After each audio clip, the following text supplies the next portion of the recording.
दोस्तों उस दिन टेंस वाला जो अपना टॉपिक चल रहा था, प्रेजेंट इंडेफिनिट टेंस मैंने शुरू किया था। सारी स्ट्रक्चर्स वगैरह वाक्य रचना मैंने आपको बताई थी। उसके बाद में उसके शेष भाग में ये बाकी रह गया था। थोड़ा बहुत बताया था मैंने इसका कि किस तरह से होता है। तो दोस्तों याद करिए कि पुनः इसको थोड़ा सा रिकैप करा दूँ आपको कि इसमें आपने क्या सीखा था। तो रिकैप में सर हमने सीखा था, एक तो इसकी HP याद रखना, सबको याद होगी, डू और does. Man verb sir, man verb में फर्स्ट फॉर्म है और कोष्ठक में मैं SEIS डाल रहा हूँ। याद करना है SEIS कब लगता है क्रिया में, इंग्लिश की नियम मैंने बता रखा है। ठीक है, पिछला वीडियो देखेंगे तो इस वीडियो में कोई दिक्कत नहीं आएगी। फिर रही 500 स्ट्रक्चर की बात, तो उससे अगले वाले वीडियो में भी बताई थी, फिर इस टेंस में भी बताई थी और उदाहरण सहित मैंने आपको हिंदी से इंग्लिश बना के बता दी थी। तो बाकी रहता है डिपेंड आप पर कि आप कितनी प्रैक्टिस करते हैं। आज अपन देखेंगे इसके यूजेज कि सर इस प्रेजेंट इंडेफिनिट टेंस का प्रयोग कहाँ किया जाता है, क्योंकि कॉमन एरर जो पूछता है एग्जाम में वो यहीं से पूछता है। ठीक है ना। कॉमन एरर का मतलब जैसे पटवार का एग्जाम है, अब तो तिथि भी घोषित हो गई, मैं बता दिया सुबह वाले सेशन में भी। 28 फरवरी 2021 का है। 8 महीने पड़े अपने पास, लंबा समय पड़ा है। तो जुड़े रहिए मेरे से, मैं आपको एक एक चीज़ क्लियर करा दूंगा। ठीक है ना। लेकिन क्लियर कब होगी, जब कंसेप्ट या अपना फंडा क्लियर होगा तभी अपन कुछ कर पाएंगे और उस एरर को ढूंढ पाएंगे कि इसमें एरर क्या है। तो अपन यूजेज में सबसे पहले में लेते हैं टाइमलेस सिचुएशन। टाइमलेस सिचुएशन ये क्या रहती है सर, ये क्या होता है टाइमलेस सिचुएशन, अभी मालूम पड़ जाएगा। इसका मतलब है जैसी चीज़ आज है वैसी भूतकाल में थी और वैसी भविष्यकाल में भी रहेगी। जो चीज़ आज है भूतकाल में भी ऐसे ही थी और भविष्यकाल में भी ऐसे ही रहने वाली है, कोई बदलाव नहीं होने वाला। तो इस सिचुएशन का दूसरा नाम अपन दे सकते हैं यूनिवर्सल ट्रूथ। क्या देंगे दोस्तों, यूनिवर्सल ट्रूथ। हिंदी चाहे तो आपको लिखवा देता हो सार्वभौमिक सत्य। ऐसा सत्य जिसको कोई नहीं बदल सकता, वर्तमान में भी है, भूतकाल में भी था और भविष्यकाल में भी रहेगा। जैसे आप हम उदाहरण के रूप में देखते हैं, the earth rotates on its axis. पृथ्वी अपनी धुरी पर घूमती है, तो भूतकाल में भी घूमती थी, अब भी घूम रही है और घूमती रहेगी। ठीक है ना। तो ये जो तथ्य है वो फिर इसी टेंस में लिखे जाएंगे। ठीक है। जैसे आप लिखेंगे the sun rises in the east. सूर्य पूर्व में उगता है, तो पहले कौन सा पश्चिम में उगता था, या आने वाले समय में कौन सा पश्चिम में उग जाएगा या दक्षिण में उग जाएगा। शाश्वत सत्य हो गया सर सार्वभौमिक, यानी टाइमलेस सिचुएशन ऐसी सिचुएशन मैंने बता दिया जो वर्तमान में भी है, भूतकाल में भी वही थी और आने वाले समय में भी वही रहेगी। और एक आध उदाहरण देखना चाहो तो देख लो, the earth revolves around the sun. पृथ्वी सूर्य के चारों ओर घूमती है, तो घूमती है, इसमें क्या बड़ी बात है, घूमती थी और घूमती रहेगी। तो ये था अपना पहला उपयोग, यानी टाइमलेस सिचुएशन यानी यूनिवर्सल ट्रूथ। कोई doubt? No doubt, got it. दूसरा उपयोग इसका देखेंगे अपन नंबर 2। अपन चलिए दोस्तों, जनरल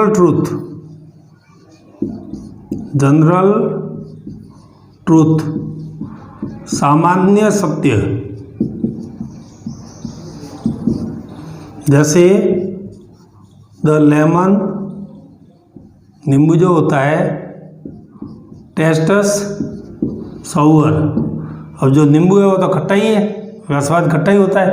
पहले भी खट्टा होता था, पहले कौन सा नींबू जो होता था वो मीठा होता था, और आने वाले समय में कौन सा होगा। तो सामान्य जो सत्य होते हैं वो भी इसी टेंस में लिखे जाते हैं। जैसे आप लिखो द शुगर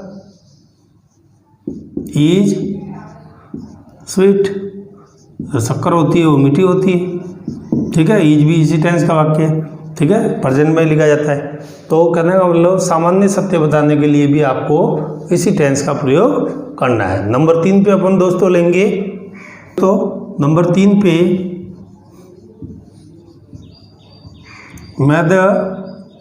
मैथमेटिकल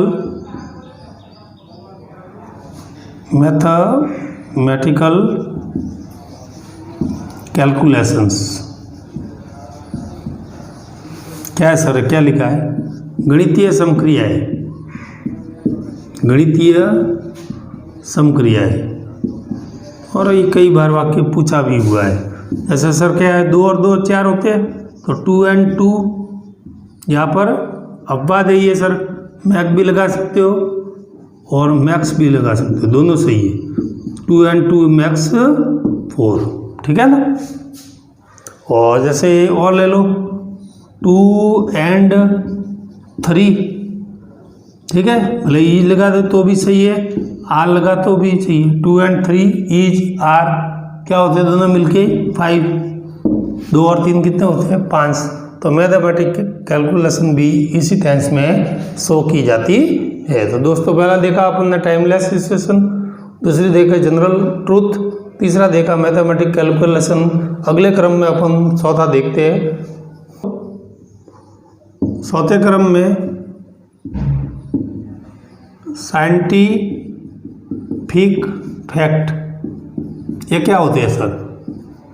जो वैज्ञानिक तथ्य होते हैं वो भी बदलते नहीं हैं। जैसे the water freezes at 0 degree centigrade. बर्फ जो पानी जमता है वो 0 डिग्री सेंटीग्रेड पे जमता है। उसी तरह पानी उबलता भी है सर। तो the water boils at 100 degree centigrade. इस तरह के जो साइंटिफिक तथ्य जितने भी होंगे वो सारे अपने को प्रेजेंट सिंपल टेंस में लिखने हैं। नेक्स्ट दोस्तों देखेंगे अपन 5वां में यूजेज बताता हो, आइडियम्स एंड फ्रेजेज। क्या होते हैं सर? मुहावरे व कहावतें। ये भी इसी टेंस में कही जाती है। जैसे आप कई बार मोरल लिखते हो स्टोरी का, तो कई को मालूम ही है। जैसे slow and steady wins the race. धीरे और लगातार चलने वाला क्या रेस जीतता है। ठीक उसी तरह आप लिख सकते हो मैन इज मोर्टल, आदमी को अमर तो आया नहीं। तो कहावतें या मुहावरे हैं वो भी इसी वाक्य। जैसे और लिखना चाहो तो आप उदाहरण में लिख डाल सकते हो, honesty is the best policy. ईमानदारी होती है वो सर्वोत्तम नीति होती है।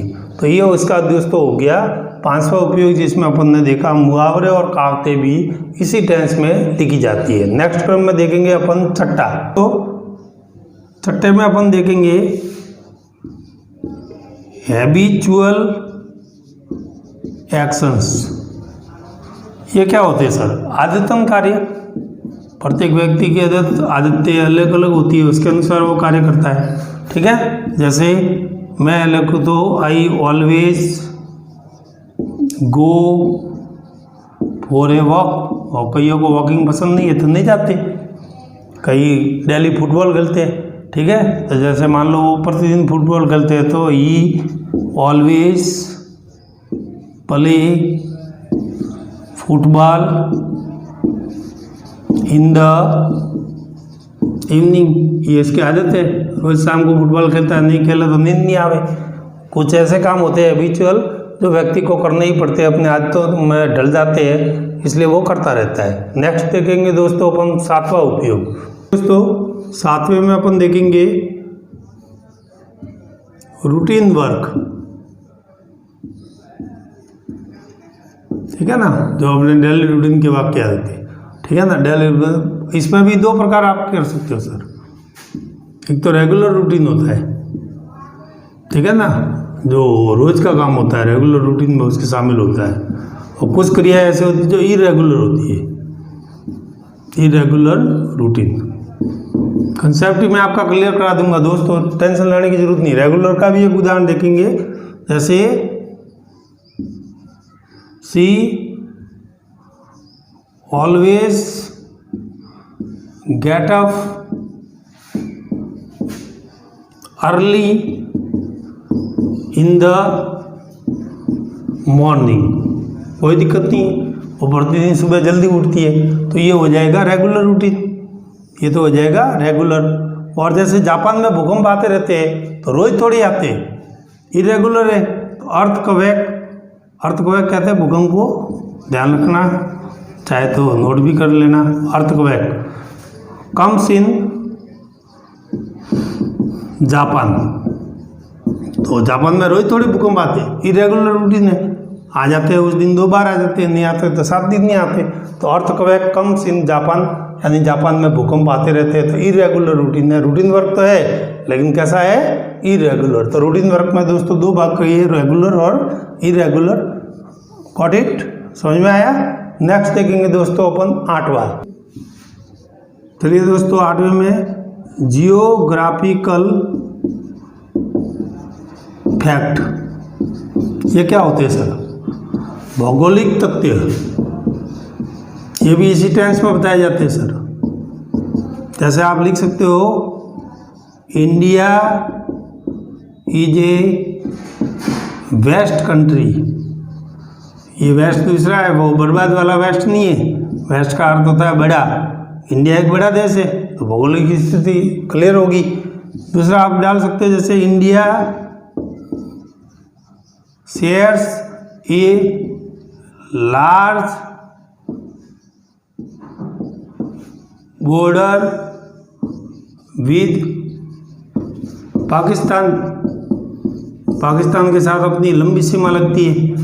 तो ये भी एक भौगोलिक तथ्य, शेयर से ये हम शेयर तो करते ही हैं मोबाइल में, आपको मालूम ही है। शेयर भी एक क्रिया है, तो शेयर्स हो गया, ठीक है ना।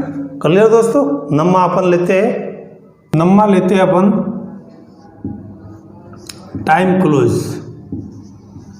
तो उपवाक्य जुड़ते हैं टाइम क्लोज। तो सर टाइम क्लोज कौन कौन से होते हैं, टाइम क्लोज में आप लिख लो, जैसे बिफोर है, आफ्टर है, एज सून एज है, ठीक है, अनटिल है, बिफोर है, आफ्टर है, एज सून एज है, अनटिल है। उसके बाद में आप चाहे तो टाइम के लिए मैं वाइल का भी प्रयोग करते हैं अपन, तो वाइल भी ले सकते हैं, ETC एक्सेट्रा। तो ये टाइम क्लोज सर आप क्यों बता रहे हो, मैं आपको ये बता रहा हूँ कि टाइम क्लोज में ये जब आते हैं ना, तो इनमें हमेशा इसी टेंस का प्रयोग होता है, इसी टेंस का प्रयोग होता है। भले अर्थ फ्यूचर के रूप में क्यों नहीं निकले, या स्टार लगा के नोट निकला, फ्यूचर टेंस में टाइम क्लोज का प्रयोग नहीं होता है। फ्यूचर टेंस आगामी जब पढ़ाऊंगा तो बताऊंगा मैं। और फ्यूचर टेंस यानी भविष्य काल में कभी भी टाइम क्लोज का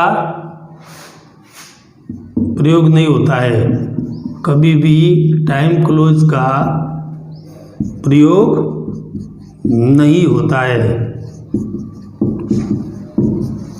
नहीं आया समझ में सर। देखेंगे एक उदाहरण, जैसे कई बार वो बोलते हैं कि जब तू आएगा तब मैं तेरे साथ चलूँगा, या जब तू उठेगा तब मैं तेरे को दूध पिलाऊंगा, या तू जब उठेगा तब दूध पिएगा। हिंदी में ऐसे बोलते हैं, लेकिन प्रेजेंट सिंपल टेंस में इंग्लिश में बात करेंगे तो ऐसे वाक्यों को कभी भी फ्यूचर में गागी से नहीं बोलना है। जैसे एक वाक्य लेंगे और यहाँ से दोस्तों कॉमन एरर भी एक बार पूछी गई थी, और किस तरह से पटवार में भी या ग्राम सेवक जो भी एग्जाम है वहाँ पे लगेगी। तो कॉमन एरर यानी अपने को गलती ढूंढने को कहेगा, तो विशेषतर टाइम क्लोज पे स्टार लगा देता हूँ, और इस स्टार से आपको मालूम पड़ेगा कि अपन क्या गलती करके आते हैं, ठीक है ना। टाइम क्लोज पे मैंने स्टार लगाया है, आपके सामने मैंने एक वाक्य लिखा, इस तरह ही परीक्षा में आएगा।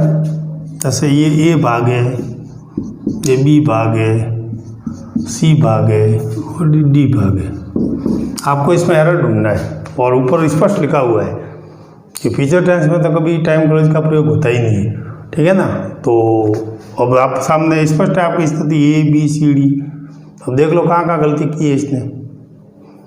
इसका अगर हिंदी में बोलते हैं तो ऐसे ही बोलते हैं कि जब तू आएगा ना मेरे पास तो मैं तेरे को सारी बातें बताऊंगा, यानी जो भी चीज़ है वो सब बताऊंगा। इसका हिंदी अनुवाद भी ऐसे ही होता है, लेकिन इसको फ्यूचर में नहीं बोला जाता। इसको किस में बोला जाता है? प्रेजेंट में। इसीलिए ये जो सेल लगा है, एक तो ये सेल नहीं लगेगा, एक ये नहीं लगेगा, ठीक है ना।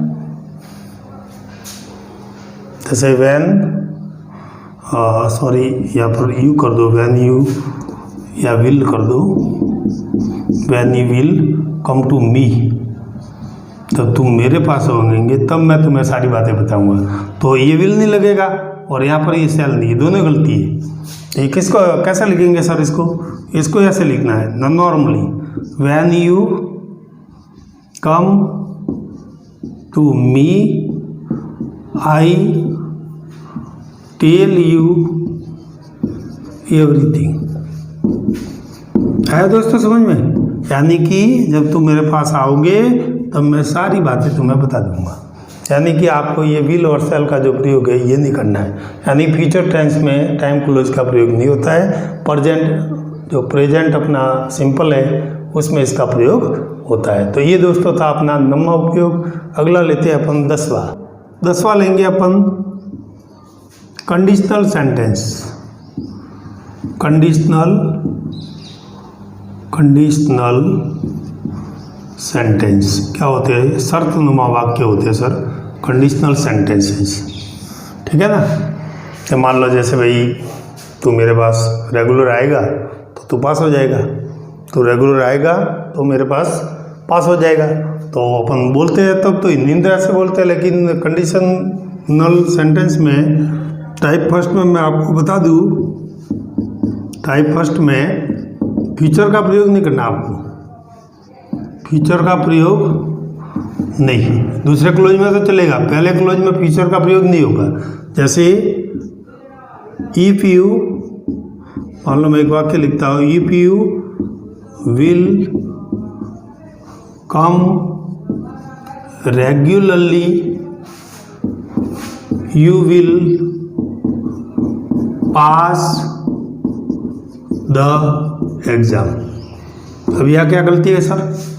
एरर क्या है? मैंने कहा ना पहले वाले क्लोज में आपको फ्यूचर का प्रयोग नहीं करना है, तो ये जो विल है ये नहीं आएगा, ठीक है ना। तो इसको कैसे लिखना है?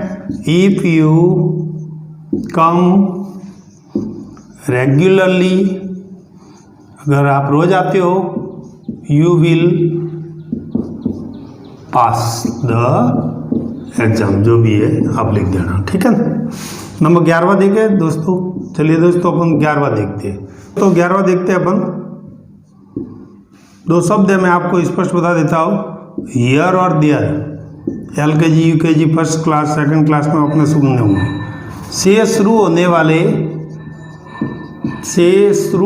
वाले कैसे वाक्य सर? एक्सक्लेमेटरी। ये क्या होते हैं सर? एक्सक्लेमेटरी यानी जहाँ आश्चर्य प्रकट होता है, विस्मयादिबोधक वाक्य, एक निशान लगता है हिंदी का, मैं अभी आपको बताता हूँ, इंग्लिश में भी वही लगता है, ऐसा साइन लगता है विस्मयादिबोधक। तो हियर और देयर से शुरू होने वाले एक्सक्लेमेटरी वाक्यों में इसी टेंस का प्रयोग होता है। जैसे here comes the bus, here comes the bus, या क्या है? बस आती है, ठीक है। जैसे डियर, ठीक है, और आप लिख सकते हो see lives, dear see lives. समझा है सर? तो हियर और देयर से जो शुरू होते हैं और ऐसा साइन लगता है, तो आप समझ जाना इसको किस टेंस में लिखना है? प्रेजेंट इंडिपेंडेंस टेंस में लिखना है। तो कम्स और ये लिव्स लिखा, उसके बाद में ये आपके एक्सक्लेमेटरी साइन हो गया, जिसको हिंदी में बोलते हैं अपन विस्मयादिबोधक चिन्ह। क्लियर? नेक्स्ट अपन दोस्तों देखते हैं 12वां उपयोग। 11वां अपन देखते हैं कोटेशंस तो अपन तथ्य बोलते हैं, कोटेशंस भी इसी टेंस में लिखे जाते हैं। कौन से? प्रेजेंट में ही इसी टेंस में लिखे जाते हैं। जैसे उदाहरण के लिए लिख लो, शी सेज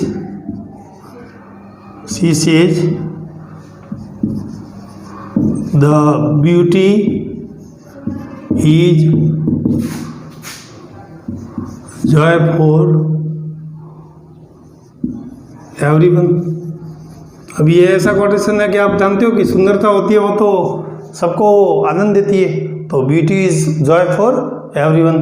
तो इस तरह के कोटेशंस भी आपको लिखने हैं, तो दोस्तों लिखेंगे अपन इसमें प्रेजेंट इंडेफिनिट टेंस में, ठीक है ना। इंडेफिनाइट अपने टेंस से भी आज नाम अधूरा लिख दिया था, डेफिनाइट टेंस, ठीक है। तो ये थे इसके उपयोग, और यहीं से एरर पूछेगा और एरर में आपको टुकड़े करके डालेगा। अपने को अगर फंडा अपना क्लियर है तो कभी भी गलत नहीं होगा। तो ये दोस्तों मेरा पहला जो टेंस था ये था उसका प्रेजेंटेशन। रिकैप के रूप में एक बार पुनः आपको मैं बता दूं, ध्यान रखना इसमें एचवी रहती है डू डज, ठीक है।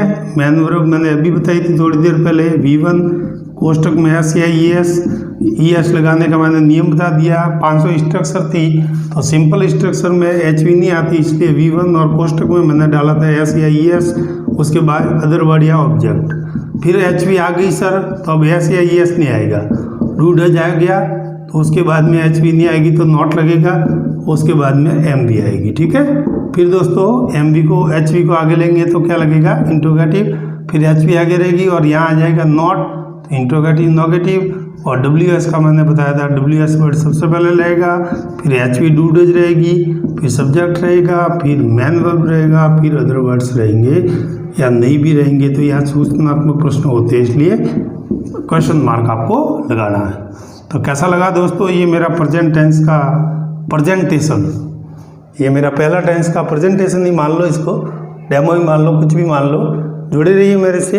अगले सेशन में मैं आपको इसका अगला भाई प्रेजेंट कॉन्टिन्यूस जो टेंस है वो किस प्रकार से उसके उपयोग होते हैं और किस प्रकार से उसकी वाक्य रचना रहती है, वैसे तो मैंने सामूहिक बता दी है, फिर भी अपन उसको पूरा पढ़ेंगे और एक एक टेंस को मैं क्लियर कराऊंगा। एक बार जुड़े रहिए, लंबा समय अपने पास पड़ा है, आप कई कोचिंग करने की ज़रूरत नहीं है। आप एक बार यूट्यूब चैनल से मेरे से आप जुड़े हुए हो, अपने दोस्तों को भी जोड़िए और निःशुल्क आपको प्रतिदिन 2 सेशन चाहे किसी भी सब्जेक्ट के हो आपको प्रतिदिन मिलेंगे। जल्दी सब्सक्राइबर थोड़े और बढ़ जाएंगे। आज तकरीबन 15-20 दिनों में 400 के तकरीबन जुड़े बेरोजगार मेरे से, तो मुझे विश्वास है कि जल्दी बेरोजगार जुड़ते जाएंगे और अपना चैनल भी ग्रो अप होगा। उसके बाद में जैसे नाचता है ना कोई व्यक्ति, डांस करता है, तो देखने वाला होता है तभी उसको मज़ा आता है। जंगल में मोर नाचा किसने देखा? मज़ा नहीं आता। ठीक दोस्तों वैसी बात पढ़ाने में लागू होती है। आगे बहुत सारे बच्चे बैठे हो तो पढ़ाने का जोश ही अलग होता है, और कक्षा खाली हो तो अध्यापक क्या करेगा? श्याम पट पे अकेला क्या करेगा? इसीलिए दोस्तों अधिक से अधिक अपने दोस्तों को शेयर करिए, वीडियोज़ की लिंक भेजिए, कैसे भी करके आप एक बार जोड़िए उनको। और जोड़ने के बाद आप उनको बोलोगे एक बार डेमो क्लास आप देख ले, नहीं पसंद आए तो आप भले लेफ्ट हो जाना, मेरे कोई दिक्कत नहीं है, आप छोड़ भी सकते हो चैनल को। तो कैसा लगा दोस्तों आज का सेशन? कमेंट बॉक्स में ज़रूर लिखे। जय हिंद।